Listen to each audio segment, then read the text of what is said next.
I'm Mio Joshua Perez, 19 years old, male. I'm from Daloma, Quezon City, and I'm thinking. My partner is Januel Sinita. Ask him kung magkaka-special power ka, ano yun at bakit? Sabi niya, power na lumipad para madali ako makapunta. Saan ako pupunta? At matulungan ko ang mga tao. Wow! Dahil sa sunugan at hindi makalis sa bahay. Naniniwala ka ba sa Diyos? Bakit? Sabi niya, oo, naniniwala ako kasi walang Diyos. Kung walang Diyos, wala din tayo dito sa mundo.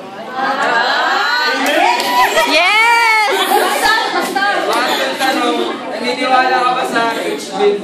Bakit? Sabi niya, oo, para wala nang batang ama tulad ng kaibigan ko. I'm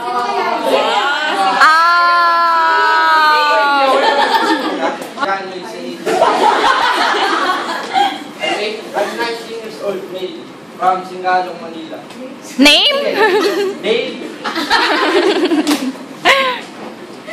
My partner is Mio Perez.